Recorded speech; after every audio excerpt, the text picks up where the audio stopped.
ہمارے ایک اسلامی بھائی تھے, ان کا میسج مجھے آتا تھا, یہ اب تو شروع ہوا نا 1.5 اور 2 اب شروع ہوا, وہ پہلے 2.3 پہ ہی تھے وہ اس زمانے میں جب یہ واٹس ایپ پہ یہ آپشن ہی نہیں تھا, تو مجھے ان کا میسج ہی سمجھ نہیں آتا تھا. اچھا میں بہت تیز بولتے تھے, اتنا تیز, او باپ رے باپ, تو اس وقت کوئی آپشن تھا نہیں کہ اس کو سلو کر کے سنوں.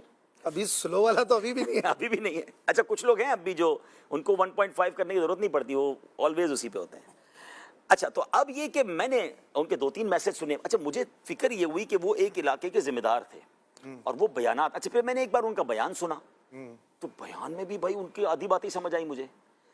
ہوا یہ کہ ایک موقع پر ان کو ترجمہ کرنے کی ضرورت پڑی ہمارے کسی مبلغ کا, اس کسی اور ملک میں وہ تھے. تو میں نے ان کو پھر مجھ سے نہیں بس نہیں برداشت ہوا. میں نے کہا حضرت آپ سے بات کرنی ہے. میں نے کہا حضور یہ آپ کا میسج ہے, مجھے اس کا ترجمہ کر دیں کہ آپ نے کیا فرمایا. اچھا دوسرا میں نے حضور بیان سنا تو بیان میں بھی مجھے کچھ باتیں, اب آپ کل ہمارے بڑے ذمہ دار کا ترجمہ کرنے جا رہے ہیں, پھر اگر اس قوم کے ساتھ بھی آپ یہ حال کریں گے, اچھا خدا کے واسطے مہربانی کریں اور اپنی سپیڈ کم کریں.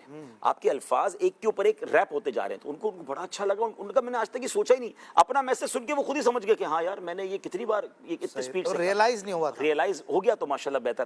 اسی طرح کچھ لوگوں کے تکیہ کلام ہوتے ہیں, چونکہ چنانچہ جیسا کہ ہیں حاجی صاحب ہیں. مجھے یاد ہے شاید 2 منٹ اور 12 سیکنڈ کا مجھے ایک میسج آیا تھا اور اس اسلامی بھائی نے مجھے 23 بار حاجی صاحب کہا تھا. حاجی صاحب بات یہ ہے کہ حاجی صاحب میں وہاں گیا تھا تو حاجی صاحب انہوں نے یہ کہا تو حاجی صاحب, پھر میں نے یہ جواب, میں تو پہلے حاجی صاحب ہی گنتا رہا نا, پھر میں نے کچھ جواب نہیں دیا. میں نے وہ میسج ان کو واپس بھیجا, میں نے کہا اس میں سے گن کے بتاؤ کتنی بار حاجی صاحب ہے.